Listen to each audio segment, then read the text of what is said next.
wal mursalin Sayyidina Muhammadin wa ala alihi wa ashabihi ajma'in amma ba'd. Alhamdulillah senang sekali di siang hari ini atau di sore hari ini bisa berjumpa lagi dengan teman-teman kawan-kawan sekalian dari STEMIC Amika yang diprakarsai oleh LDK Amal, LDK Ladang Amal maksud saya, untuk menyelenggarakan kegiatan ini. Kegiatan ini sangat baik dan eh, bernilai positif khususnya bagi kita sebagai seorang pemuda yang mungkin sekarang sedang mengalami fase-fase life quarter crisis, fase-fase di mana kita mengalami benturan-benturan hati mungkin atau patahan-patahan jiwa, yang di mana masa-masa krusial ini kalau kita tidak mengatasi dengan baik, maka itu bisa berdampak pada kehidupan kita beberapa tahun mendatang. Oleh karena itu, di masa-masa sulit seperti ini, kita membutuhkan role model, contoh terbaik, ya, bagaimana kita bisa menjalani kehidupan kita. Dan Alhamdulillah, kita sebagai seorang Muslim, itu tidak akan pernah kehabisan inspirasi, bahan, ide untuk siapa yang harus kita ikuti. Karena panduan dari agama kita itu sudah memberikan contoh yang paling terbaik. Dan inilah yang dimuat dalam kisah-kisah Al-Quran. Dan insya Allah hari ini kita akan masuk pembahasan kita, melanjutkan pembahasan kemarin tentang bagaimana fase detik-detik dari lahirnya Nabi Musa alaihi salam. Baik, teman-teman sekalian dirahmati Allah Subhanahu wa taala, tentu sebagaimana yang saya jelaskan kemarin bahwa Al-Quran ini memuat buku tentang sejarah, tapi Al-Quran bukan buku sejarah. Oleh karena itu, Al-Quran tidak akan pernah fokus pada detail-detail kejadian, peristiwa, tanggal, waktu, ataupun siapa nama-nama. Tapi Al-Quran fokus bagaimana kita bisa mengambil ibrah dari mungkin rangkaian sebuah kisah maupun percakapan yang terjadi di antara tokoh-tokoh yang ada dalam kisah tersebut. Nah, inilah yang akan kita bahas hari ini. Bagaimana kita mendapatkan namanya Robtul Qalb, ya, ikatan hati atau Sabatul Qalb, keteguhan hati di saat kita mengalami masa-masa sulit, under pressure, ya, ketika kita itu dalam tekanan, ya, atau mungkin kita menghadapi pilihan-pilihan yang berat dalam hidup kita, ya, dan inilah yang akan kita pelajari bagaimana kisah dari ibunda Nabi Musa alaihissalam. Baik, saya akan share screen sedikit eh, tentang bagaimana di kisah Nabi Musa alaihissalam ini, ya. Ketika kemudian Nabi Musa alaihissalam itu lahir, maka ibunda Nabi Musa alaihissalam itu mengalami tekanan yang sangat luar biasa. Ya. Kenapa? Karena Firaun ini sudah dikenal membunuh, ya, bahkan sampai disebut dalam riwayat Israiliyat itu sampai 600.000 bayi laki-laki. Ya, ini bukan jumlah yang sangat sedikit, bukan satu dua, tapi sampai 600.000 karena dia itu takut kekuasaannya akan dihancurkan.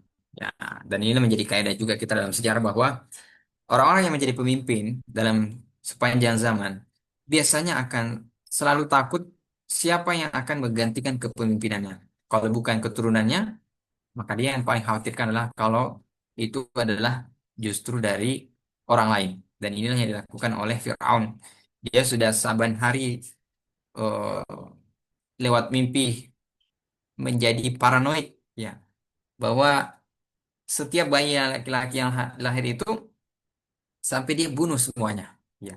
Tapi di sini kita akan belajar juga tentang sunatullah. Ternyata bayi yang dia cari itu bukan Nabi apa bukan Firaun yang mendapatinya, tapi bayi itu yang masuk ke dalam istana Firaun.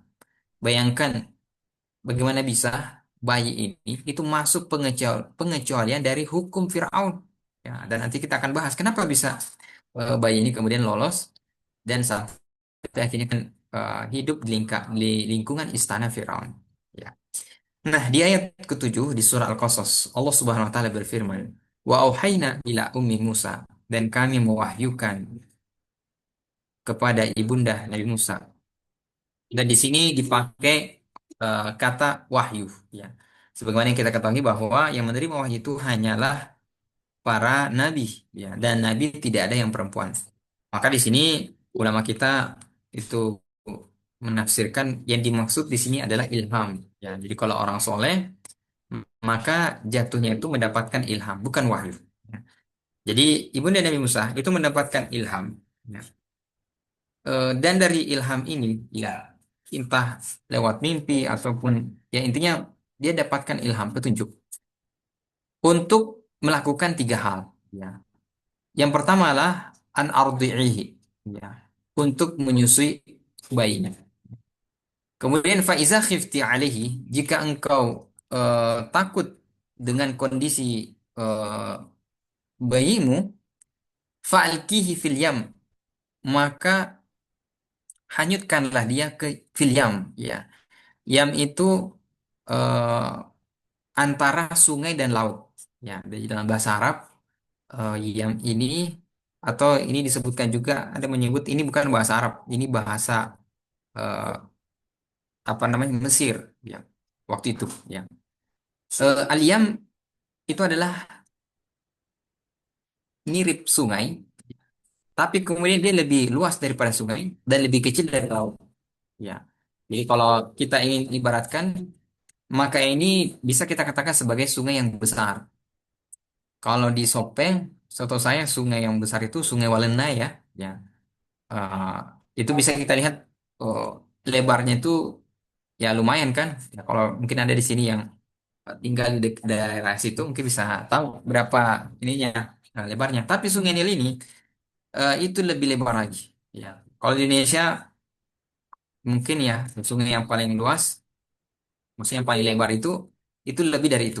Nah, jadi bisa kita bayangkan bahwa kalau dia melemparkan bayinya ke sungai yang bukan sungai kecil tapi sungai yang cukup lebar, ibaratnya ibu dan Nabi Musa ini menyetorkan anaknya, ya, untuk kemudian keselamatan jiwanya itu berada dalam keadaan tidak bisa dipastikan. Ya. Nah, ini kekhawatiran yang pertama dialami oleh ibu dan Nabi Musa. Jadi dia khawatir bahwa kalau bayinya dilemparkan, ya, ke apa namanya ke sungai yang besar tadi, tentu tidak ada jaminan bahwa dia akan selamat. Tapi kalau dia tetap dengan bayinya, ya, maka ini juga berbahaya karena eh, tentara Firaun itu kemudian berjaga-jaga, ya, sidak ya setiap rumah kalau saja didapatkan bayi. Maka ketika ibunda Nabi Musa tadi merasakan ketakutan bahwa akan ada tentara Firaun yang setiap waktu bisa mengintai, maka kemudian Allah Subhanahu wa taala di sini mewahyukan, ya, memberikan ilham untuk melemparkan bayinya. Jadi an ardi'i fa'alkihi fa iza khifti alaihi, ya, fa'alkihi fil yam. Ya. Dan di sini ada juga kaidah atau pelajaran bahasa alqa itu adalah kalau dalam bahasa Arab itu artinya melemparkan. Ya. Eh, Maksudnya adalah kenapa dipakai kata alqa? Ya, padahal ibaratnya kita tidak akan, ya, istilahnya ibunda dari Musa ini tidak mungkin melemparkan bayinya. Ya. Tapi dipakai kata alqa, ya. Itu menunjukkan bahwa dia sebenarnya tidak tega bayinya itu dihanyutkan. Maka meskipun dia meletakkannya dengan pelan-pelan, tapi sebenarnya itu seolah dia melemparkan. Nah, jadi ini gaya bahasa digunakan Al-Quran untuk menggambarkan bahwa betapa ibu dan bisa itu mengalami fase yang istilahnya bertabrakan antara logika manusiawi bahwa kalau bayi dihanyutkan di sungai, ya itu pasti ibaratnya menyerahkan untuk dia mati. Tapi di saat yang sama dia mendapatkan ilham, bisikan dari eh, jiwanya. Allah membisikkan melalui ilham tadi untuk kemudian melemparkan. Ya, jadi ada kemudian eh, pertarungan, ya, antara mengikuti logika atau mengikuti bisikan jiwa yang itu adalah ilham. Ya. Nah, kemudian Allah Subhanahu wa taala memberikan apa namanya? eh, perintah juga, memberikan penenangan istilahnya. Fa'alkihi fil yam wala takhafih, dan kamu janganlah takut. Ya. Jadi diperintahkan untuk menyusui bayinya, yang kedua kemudian dihanyutkan, dan kemudian diberikan apa namanya, ibaratnya bagaimana dia ini bisa tetap yakin, maka diberikan arahan bahwa la takhaf, jangan takut. Iya. Maksudnya ketika engkau tadi berhadapan dengan antara logika dengan bisikan jiwa, ilham, maka dahulukan ilham tadi.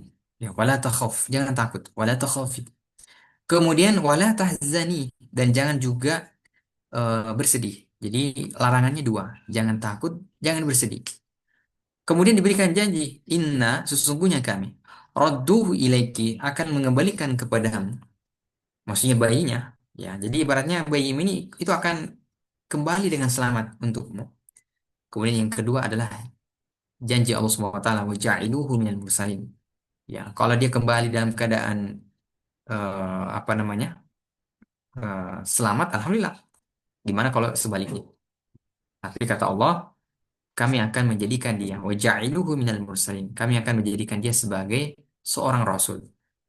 Jadi di sini ada dua perintah Allah untuk menyusui bayinya, yang kedua menghanyutkan ke sungai. Ya, meskipun di sini dipakai kata melemparkan, ya. Tapi itu penggambaran bahwa seolah-olah ibunya itu tidak tega untuk bayinya dilemparkan. Kemudian wala takhafi, dua larangan. Jangan takut, wala tahzan, dan jangan bersedih. Inna radduhu ilaiki wa ja'iluhu minal muslimin. Sesungguhnya kami ini akan mengembalikan dan menjadikan dia sebagai seorang rasul. Baik, teman-teman sekalian yang dirahmati Allah Ta'ala, di sini terdapat kaidah atau pelajaran bagi kita bahwa bagaimana kalau kita ini menghadapi masa-masa yang sulit. Ya, antara ketika kita ingin eh, mengikuti apa kata logika kita dengan apa yang dikatakan oleh jiwa kita, ya, yaitu ilham yang kita maksud di sini. Nah, di sini terdapat kaidah bahwa ya, ketika kita menghadapi pilihan-pilihan yang sulit, maka kita harus meneguhkan hati kita bahwa mengikuti petunjuk dari Allah Subhanahu wa taala. Nah, jadi ketika kita menghadapi pilihan-pilihan sulit ini, maka yang paling dibutuhkan itu bagaimana seseorang mengikuti apa yang diperintahkan Allah Subhanahu wa taala. Dan boleh jadi kalau kita sebagai seorang yang soleh itu akan mendapatkan ilham, petunjuk dari Allah Subhanahu wa taala. Ya. Tapi kalau kita tidak punya koneksi, maka besar kemungkinan kita akan lebih mengikuti logika atau perasaan kita bahkan. Ya. Maka melalui kisah ini mengajarkan ke kita bahwa eh,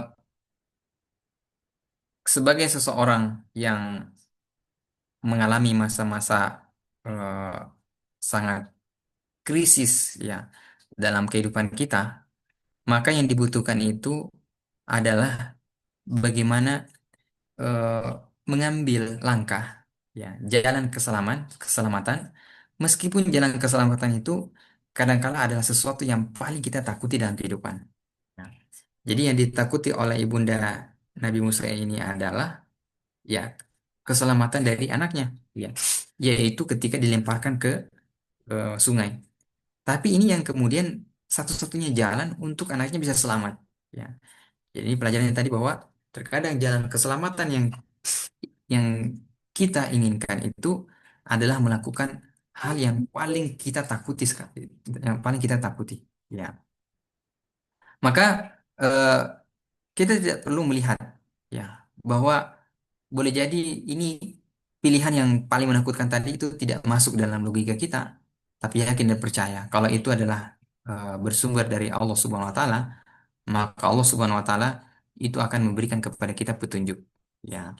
Dan di sini juga terdapat pelajaran bahwa ibunda Nabi Musa, kenapa dia kemudian takut, ya, ya, ibaratnya takut, bahkan di sini juga dia bersedih, ya, karena tadi, ya, dia dalam keadaan tekanan, ya.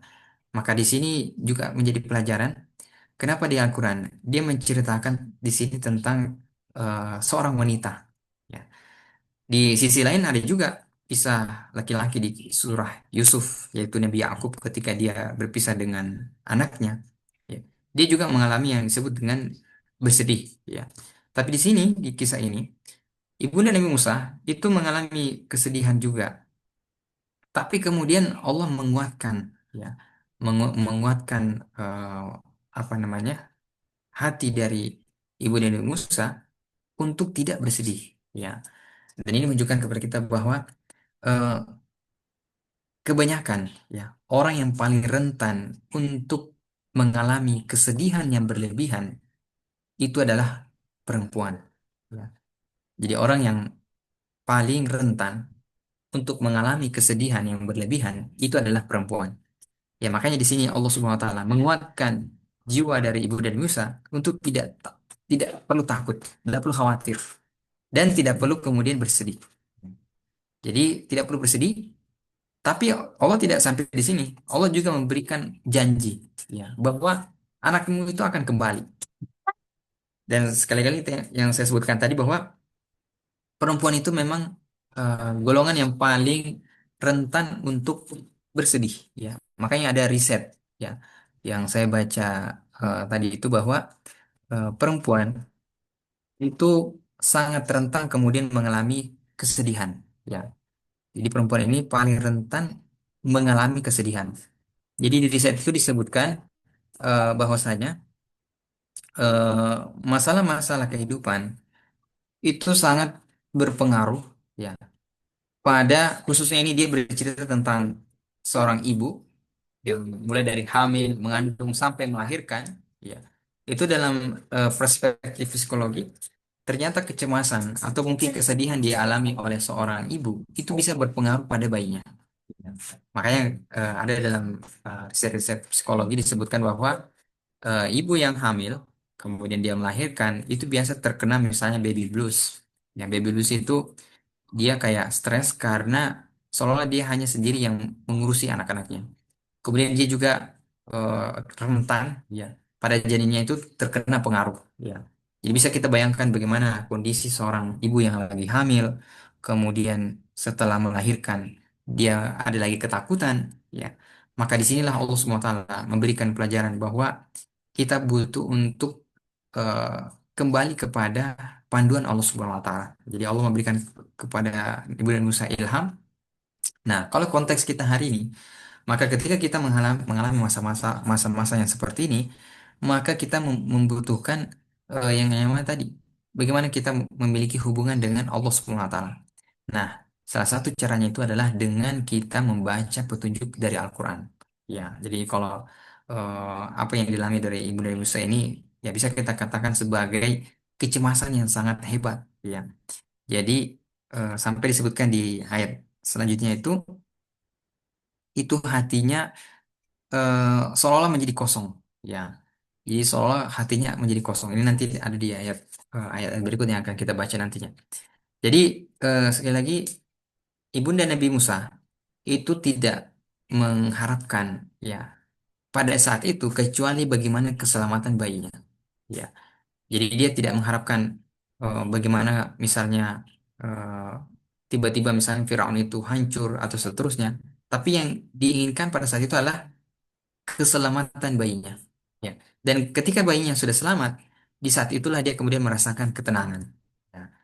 Jadi makanya sekali lagi masa-masa yang sulit seperti ini, hal yang paling kita butuhkan itu adalah as-sakinah, ketenangan. Ya. Makanya kalau kita lihat bagaimana Rasulullah SAW di fase-fase perang misalnya, di fase-fase yang sangat sulit, itu selalu kemudian Allah memberikan perhatian dengan mengatakan la tahzan, jangan bersedih. Kenapa? Kalau seseorang itu lagi cemas, khawatir, ini sangat rentan untuk dia bersedih. Dan kalau seseorang itu bersedih, maka hilanglah kekuatannya. Ya, makanya kemudian disebut di Al-Quran, innama dzalikum syaitan likhawf, itu memberikan rasa takut. Di ayat lain disebutkan liyahzunana allazina amanu. Setan itu bertujuan untuk memberikan rasa sedih. Ya, makanya tadi saya sebut bahwa selain laki-laki, perempuan itu lebih kemudian rentan untuk bersedih. Ya, makanya kalau kita bersedih, biasanya orang bersedih itu kehilangan kekuatan. Ya, pernah nggak teman-teman rasakan?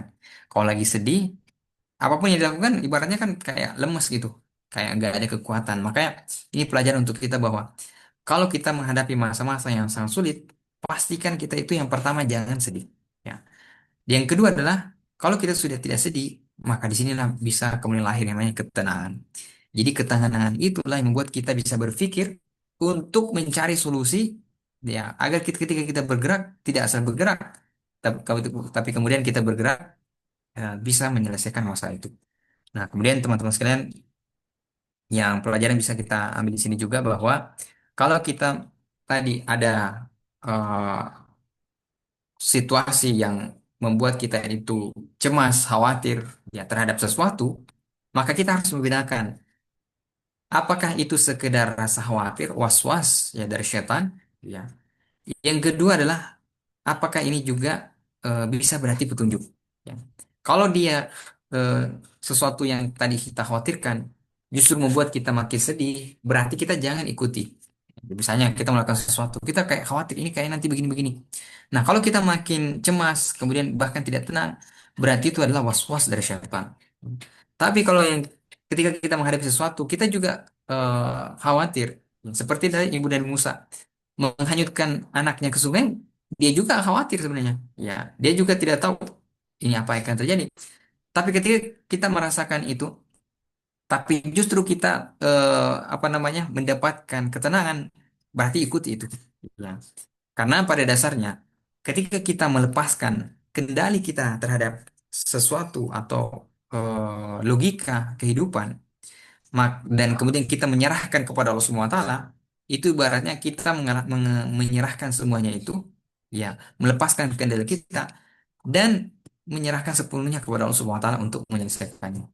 Dan inilah kita dapatkan eh, dalam kamus bahasa kita disebut sebagai tawakal. Jadi tawakal itu bukan berarti dia pasrah kemudian tidak melakukan apa-apa, tapi dia tetap berusaha. Ya, usaha dan ibu dan Nabi Musa di sini adalah dia menghanyutkan bayinya. Itu sebuah usaha. Ya. Nah, setelah itulah kemudian dia pasrahkan semua kepada Allah Subhanahu wa taala. Maka pelajaran untuk kita bahwa situasi-situasi sulit dalam kehidupan kita untuk menghadapinya adalah kita harus tetap tenang, kemudian jangan bersedih. Ya, jadi kalau kita bersedih, kalau sampai kita bersedih dan berlebihan, ya, sampai eh, apa namanya berkesinambungan, ya, maka itu kita tidak lagi menang, kita akan dikalahkan. Ya, dan inilah menjadi tujuan dari setan, membuat orang-orang beriman itu bersedih. Ya, maka sekali lagi, sebagaimana yang disebut dalam riset tadi, khususnya untuk perempuan yang paling tentang untuk bersedih, maka mulai hari ini, ketika ada sesuatu yang membuat kita bersedih, maka kuatkan jiwa kita, tekad kita, dengan membaca petunjuk dari Allah Subhanahu Wa Taala, baik itu dalam Al-Quran maupun hadis Rasulullah SAW, agar kita ini tetap tetap kemudian teguh. Ya, dan inilah salah satu fungsi dari kisah. Jadi kalau kita menghadapi masa-masa seperti ini, ingatlah bagaimana kisah Ibunda Musa alaihissalam. Dia di antara pilihan mengikuti logika manusiawinya, yaitu bayinya kalau tetap dia apa hanyutkan ke sungai, itu berarti dia eh, tidak ada lagi jaminan untuk keselamatan. Atau yang kedua adalah mengikuti bisikan jiwanya, ya, untuk tetap menghanyutkan. Ya, meskipun di situ tidak ada kepastian, tapi dia sudah menyerahkan semuanya kepada Allah Subhanahu wa taala. Ya, inilah diharapkan menjadi jalan keluar untuk kita itu bisa tetap teguh di saat-saat kita menghadapi tekanan yang sangat luar biasa. Nah, kemudian setelah itu, apa yang dilakukan dari ibunda Nabi Musa setelah dia menghanyutkan bayinya ke sungai, apa usaha agar dia ini tetap tenang? Ya, apakah cukup sampai di sini? Ya, insya Allah kita lanjutkan di esok hari. Demikian yang saya sampaikan. Semoga ini menginspirasi kita. Saya kembalikan ke moderator.